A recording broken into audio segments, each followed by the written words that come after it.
दोस्तों हम फिर से लेकर आ चुके हैं आप लोगों के लिए दिन भर की सभी ताज़ा और बड़ी खबरें। एक एक कर आपको सारी खबरों की जानकारी देंगे आज देश दुनिया में क्या कुछ हो रहा है। दरअसल दोस्तों सबसे पहली जो बिग ब्रेकिंग न्यूज़ आ रही है, आप लोग बता दें मायावती ने साधा मोदी सरकार पर निशाना, बोले किसान आंदोलन को, जी हाँ, किसान आंदोलन को बदनाम करने की साजिश न करे केंद्र सरकार। इसके बारे में आपको विस्तार से बताएंगे।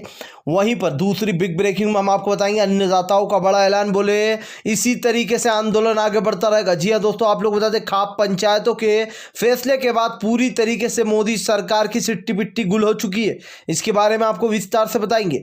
वहीं पर अगली बिग ब्रेकिंग में हम आपको बताएंगे गाजीपुर और सिंगू बॉर्डर पर आज और हुआ प्रदर्शन, और हुआ तेज। आप लोग बता दें सरकार पूरी तरीके से नक्रमास्तक किसानों के सामने। इसके बारे में भी आपको विस्तार से बताएंगे। वहीं पर अगली बिग ब्रेकिंग में हम आपको बताएंगे संसद में आज भी हंगामा किसान बिल को लेकर। दोस्तों आप लोगों का जबरदस्त तरीके से विपक्ष ने बोला हमला, इसके बारे में भी आपको विस्तार से बताएंगे। वहीं पर अगली बड़ी खबर में हम आपको बताएंगे पंजाब के वित्त मंत्री ने साधा मोदी सरकार पर अपना निशाना, कहा जहां जहां चुनाव हो रहा है वहां वहां उन राज्यों में जानबूझकर अच्छे काम करने की और अच्छी चीजें ऑफर करने का वो चल रहा है खेल। जी है दोस्तों, यानी कि जहां चुनाव होने वाले हैं उन राज्यों में विकास, नहीं तो जहां चुनाव नहीं है उन जगहों पर कुछ नहीं कर रही है केंद्र सरकार। इसके बारे में भी आपको विस्तार से बताएंगे। वहीं पर अगली बिग ब्रेकिंग में हम आपको बताएंगे अमेरिका की सबसे बड़ी पॉप स्टार ने उड़ाई मोदी सरकार की धज्जियां। जी हां, रिहाना जो कि दोस्तों अमेरिका की सबसे बड़ी पॉप स्टार हैं, जी हां, जो कि सॉन्ग गाती हैं, अब वो बुरी तरीके से मोदी सरकार को लताड़ लगा दी इन्होंने। इसके बारे में बताएंगे कैसे कंगना रनावत बिलबिला रही है। वहीं पर अगली बिग ब्रेकिंग में हम आपको बताएंगे रोहिणी सिंह ने भी साधा मोदी सरकार पर अपना निशाना, बोले अब पूरी गोदी मीडिया और अंधभक्त इसी में लग गए होंगे कि चलो रेहाना की कुंडली निकालते, क्या पता कोई हिंदू मुस्लिम वाला एंगल मिल जाए और पता चल जाए रेहाना पाकिस्तान से है या फिर उसका मुसलमानों से कुछ रिश्ता है। इस तरीके से दोस्तों यहां पर जबरदस्त तरीके से रोहिणी सिंह पत्रकार है जो कि उन्होंने धज्जियां उड़ाई हैं। इसके बारे में भी आपको विस्तार से बताएंगे। तो सारी खबरें एक एक कर देंगे। फिलहाल खैर चलिए बढ़ते हैं सबसे पहली और सबसे बड़ी खबर की ओर। दरअसल दोस्तों आप लोग लगातार कृषि कानूनों को लेकर मोदी सरकार को विपक्षी घेरे में ले रहा है। आप लोग बता दें अब जो यहाँ पर मायावती ने मोदी सरकार को निशाने पर लेते हुए कहा कि फिलहाल अन्नदाताओं के साथ जिस तरीके का व्यवहार किया जा रहा है वो सर में जो है यहाँ पर असराहनीय है। जिस तरीके से अन्नदाताओं को लगातार सरकार परेशान कर रही है, जिस तरीके से ये लंबे लंबे तार लगाए जा रहे हैं और जमीन में कीलें ठोकी जा रही हैं। अगर इतनी मेहनत जो है यहाँ पर आतंकवादियों को रोकने को की होती सरकार ने तो इसको सच में अप्रिशिएट किया जाता। लेकिन जिस तरीके से लगातार अन्नदाता अपनी मांगों पर अड़े और अन्नदाताओं को परेशान कर रही है केंद्र की मोदी सरकार, उसको देखकर सच में काफ़ी बुरा लगता है। सरकार को तत्काल में किसानों की बात मानना चाहिए, उनकी जो भी मांगे हैं उनको पूरी करना चाहिए। और ये जो भी तारों की बैरिकेडिंग लगाई जा रही है, जगह जगह बड़े बड़े दोस्तों यहाँ पर लंबी लंबी तारें लगाई जा रही हैं, कीलें ठोकी जा रही हैं, इन सब की ज़रूरत यहाँ नहीं बल्कि देश की सुरक्षा में लगाना चाहिए। तो दोस्तों इस तरीके से मायावती ने ज़बरदस्त तरीके से हमला बोल दिया मोदी पर। फिलहाल खैर चलिए हम बढ़ते हैं और अगली बिग ब्रेकिंग की तरफ। बता दें दोस्तों अब ये मामला किसानों का मामला राष्ट्रीय नहीं बल्कि अंतर्राष्ट्रीय बन चुका। जी हाँ, दरअसल दोस्तों आप लोग बताते थे मोदी सरकार को करारा तमाचा पड़ा है। अमेरिका की दोस्तों सबसे बड़ी पॉप सिंगर रेहाना ने जो है यहाँ पर मोदी सरकार पर निशाना साधते हुए कल देर रात एक ट्वीट किया जिसको लेकर अंधभक्तों में आग लग गई है। जी हाँ, आप लोग बताएं दोस्तों अमेरिका की सबसे बड़ी पॉप स्टार रेहाना ने बोला कि हम आखिर इस प्रोटेस्ट से भाग क्यों रहे, हम इसके बारे में बात क्यों नहीं करते, सरकार इसके बारे में बात क्यों नहीं करना चाह रही है, क्या इंडिया में जो ये सब कुछ चल रहा है ये क्या नॉनसेंस है, बार बार इंटरनेट को बंद किया जा रहा है, किसानों को परेशान किया जा रहा है सरकार द्वारा, इस चीज़ों पर हम सब लोग बात क्यों नहीं करते। इस तरीके से दोस्तों सबसे बड़ी अमेरिका की पॉप स्टार सिंगर रेहाना ने जो है मोदी सरकार की धज्जियां उड़ा दी। अब सोचिए दोस्तों गोदी मीडिया पैर पटक रही होगी कि ये मामला अंतर्राष्ट्रीय बनता जा रहा है और अमेरिका के बड़े बड़े सिंगर हों या फिर एक्टर हों इस मुद्दे को उठा रहे हैं। लेकिन सबसे बड़ी बात अब गोदी मीडिया एक अलग ही सुर लगाएगी कि आखिर रेहाना होती कौन है, हमारे देश के मामले में क्यों बोल रही है। जी हाँ, और सोचिए दोस्तों, जब डोनाल्ड ट्रंप का ट्विटर बंद हुआ था तो सब अंधभक्त कूद पड़े थे, ये तो बहुत बुरी बात है, डोनाल्ड ट्रंप के साथ बहुत गलत हुआ। और अब जब रेहाना ने इंडिया की इस सिचुएशन पे कमेंट किया तो अंधभक्तों को आग लग रही है। जी हाँ, बिल्कुल, मतलब मोदी सरकार और अमित शाह की एक तरीके धज्जियां उड़ा दी हैं। और रेहाना सबसे बड़ी दोस्तों, इनके ताल्लुकात जो हैं वो वहां के प्रेसिडेंट से भी हैं, यानी कि जो बाइडेन और डोनाल्ड ट्रंप भी इनको जानते हैं।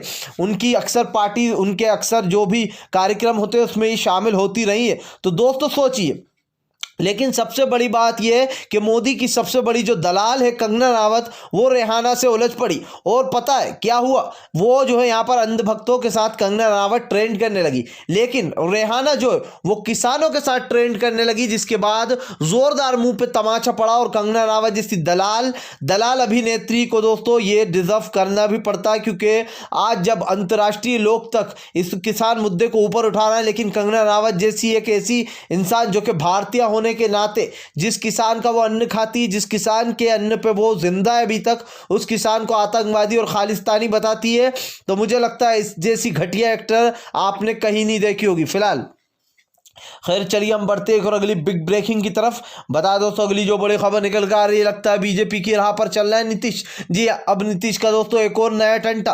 पहले तो नीतीश ने कहा था कि अगर सरकार के खिलाफ कोई भी सोशल मीडिया पर कुछ बात कहेगा तो उसके खिलाफ कार्रवाई होगी और उसको जेल भेजा जाएगा। अब दोस्तों नीतीश एक और नया टंटा लेकर आ गया। अब नीतीश का कहना है अगर राज्य में किसी भी प्रकार से विरोध होता है और उस विरोध में इस राज्य के लोग शामिल होते प्रदर्शन में, तो उन लोगों के खिलाफ सख्त से सख्त कार्रवाई होगी और उनका चरित्र जो है यहाँ पर स्थगित कर दिया जाएगा, यानी कि उनके पासपोर्ट भी नहीं बनाए जाएंगे और कुछ नहीं होगा। और उनके नाम के आगे जिस तरीके की ये हरकतें होंगी तो उनके नाम के आगे दोस्तों काफी कुछ लिख दिया जाएगा, यानी कि आप समझ सकते हैं मेरा इशारा कहां जा रहा है। उनको देशद्रोही बोल दिया जाएगा, यानी कि पूरी तरीके से दोस्तों मोदी की राह पर चल पड़े अब नीतीश कुमार। इससे पहले उन्होंने मौलिक अधिकार छीना है लोगों का। उन्होंने कहा था कि अगर सोशल मीडिया पे सरकार के खिलाफ कुछ भी कहा तो उनके खिलाफ कार्रवाई होगी। सोचिए दोस्तों, जिसके बाद तेजस्वी यादव ने कहा था कि मैं लिखता हूं सरकार के खिलाफ, हिम्मत है तो मुझे गिरफ्तार करके बताओ। अब दोस्तों एक और नीतीश टंटा लिया है जिसको लेकर लोगों में जबरदस्त तरीके से गुस्सा है कि लोगों के मौलिक अधिकार छीनते जा रहा है। सोचिए दोस्तों, लोगों की आवाज दबाने की कोशिश की जा रही कि अगर किसी राज्य में इस तरीके की घटना होती है तो उन लोगों के नाम उस लिस्ट में डाल दिए जाएंगे। लेकिन दोस्तों यह आंदोलन रुकने वाला नहीं है, चाहे नीतीश हो, मोदी हो या शाह हो। लोगों की आवाज, लोग अगर सोचिए दोस्तों, अगर इन चीजों से, इन बेवकूफ टंटों से लोग डरते तो आज जो लोग ग्राउंड रिपोर्ट कर रहे हैं, पुनिया को पकड़, जो कि एक अच्छे रिपोर्टर थे, मनदीप पुनिया को पकड़ने के बाद लोग डर के भग जाते। कोई असर नहीं पड़ता सरकारी इन खोखली धमकियों से। जी देश की आवाज ऐसे ही उठती रहेगी, आंदोलन ऐसे ही होते रहेंगे अगर कुछ भी देश में गलत कानून आएगा, चाहे वो नीतीश हो चाहे मोदी हो। फिलहाल खैर चलिए हम बढ़ते हैं एक और अगली बिग ब्रेकिंग की तरफ। दरअसल दोस्तों आप लोग बता दें, बजट को लेकर लगातार मोदी सरकार जो यहाँ पर शक के घेरे में आ रही है। पहले तो दोस्तों लोग उंगलियां उठा रहे थे, लेकिन अब जबरदस्त तरीके से मोदी सरकार बैकफुट पर जाती हुई दिखाई दे रही। दरअसल आप लोग बता दें, पंजाब के वित्त मंत्री, जी हाँ, मनप्रीत बादल ने जो है यहाँ पर बीजेपी की पूरी तरीके से पोल खोल दी। उनका कहना है फिलहाल ये उन राज्यों को सौगात देने जा रही है जिन राज्यों में चुनाव है। बेसिकली इनका कहने का मतलब ये है मनप्रीत बादल का कि बीजेपी शातिरपने से गेम खेल रही है दोस्तों। जहां जहां चुनाव आने वाले हैं उन राज्यों को बजट में एक उपहार के तौर पर कुछ ज्यादा ही दे रही है, और देश को लेकिन इस बजट में मिलना कुछ नहीं है, जीरो हाथ आना है। मानिए एक चावल मुट्ठी आपके हाथ में, अगर आप सोच रहे हो कि इससे पूरा महीना निकल जाएगा तो ये आपकी सबसे बड़ी गलतफहमी है। इस चीज को आपको समझना होगा कि कैसे सरकार दोस्तों बजट का भी यूज कर रही है। जी हाँ, ज़्यादातर उन जगहों पर फ़ायदा दिया जा रहा है जहां पर वोट होने वाले, यानी कि दोस्तों यूपी में आपको पता है अगले साल वोट होने वाले 2022 में, लगभग ये समझ के चलिए सिर्फ 10 महीने बचे। 10 महीने बाद यूपी में चुनाव होना है और इनकी सिट्टी पिट्टी गुल हो गई है, क्योंकि सबसे बड़ा रीज़न आंदोलन जो है, वो जो किसान आंदोलन है, वो इनके सर का जो यहाँ पर नाक की नकेल बन चुका है। ये उससे उभर नहीं पा रहा है। चाहे सरकार कितने ही बड़े बड़े दावे कर दे दोस्तों, लेकिन ये बात झुटलाई नहीं जा सकती कि सरकार पूरी तरीके से किसानों के सामने फेल हो गई है। किसानों ने बड़े जत्थों ने जो यहाँ पर मोदी सरकार की पोलें खोल दी हैं, जिसके बाद सरकार पूरी तरीके से बैकफुट पर पहुंच गई है सरकारों को लेकर। इसीलिए जो यहाँ पर मनप्रीत बादल ने कहा कि फिलहाल ये जो बजट लाया गया है ये देश को बेवकूफ़ बनाने वाला काम किया गया है और इसमें देश का कुछ भला नहीं होने वाला है। दोस्तों लगातार पेट्रोल के दाम बढ़ते जा रहे हैं। अभी परसों ही 4 रुपए के लगभग पेट्रोल के दाम बढ़े थे, जिसके बाद लोगों ने ज़बरदस्त हल्ला बोला। सुब्रमण्यम स्वामी जो कि खुद ही के कद्दावर बीजेपी के नेता माने जाते हैं, उन्होंने खुद ने कहा कि रावण के देश में 51 रुपये लीटर पेट्रोल और जो राम के देश में 91 रुपये लीटर, तो कौन सा देश अच्छा है। ये सुब्रमण्यम स्वामी ने एक क्वेश्चन पूछा था लोगों से, जिसके बाद अंधभक्तों को बिलबिला उठे थे कि बीजेपी का मंत्री होने के बाद ही बीजेपी की ये लंका लगा रहे। उसके बाद जो यहाँ पर एक और ट्वीट आया जो कि यहाँ पर आप लोग बता दें, वो भी बीजेपी की नेता उमा भारती ने किया, जो कि काफ़ी कद्दावर नेता मानी जाती है। उन्होंने किया कि आजकल कौए खीर खा रहे हैं। कौए से उनका मतलब था कि मोदी और शाह वो लोग खीर खा रहे हैं। इस तरीके से उन्होंने बड़ा हमला बोला था। तो फिलहाल इससे एक बात तो साबित होती है कि दोस्तों बीजेपी के जो लोग हैं वो ही इनकी नीतियों से खुश नहीं है। फिलहाल खैर चलिए हम बढ़ते हैं और अगली बिग ब्रेकिंग की तरफ। बता दें आप लोगों दोस्तों, निष्पक्ष पत्रकार रोहिणी सिंह ने भी साधा मोदी सरकार पर अपना निशाना। कहा अमेरिकी सिंगर रिहाना के कमेंट करने के बाद मोदी भक्तों को और गोदी मीडिया को आग लग गई होगी। वो सिर्फ यही सर्च करने में लगे होंगे कि रिहाना का कोई सा ऐसा रिकॉर्ड निकाल लिया जाए जिसमें इसका एंगल हिंदू मुसलमान से जोड़ा जा सके। या तो ये पाकिस्तान से हो, या फिर ये किसी मुसलमान की बेटी हो, या फिर मुसलमान से कुछ रिश्ता हो। इस तरीके से रोहिणी सिंह ने ताना मारते हुए गोदी मीडिया और मोदी सरकार को आड़े हाथ लिया। फिलहाल अगर आप भी दोस्तों शांतिपूर्ण ढंग से पीएम की इन सभी गलत नीतियों का दिल से विरोध करते हो और आप मानते हो ये सरकार सिर्फ एक तानाशाह सरकार है, इसको तत्काल में अपना इस्तीफा दे देना चाहिए, तो इस वीडियो को ज़्यादा से ज़्यादा शेयर कीजिए, लाइक कीजिए।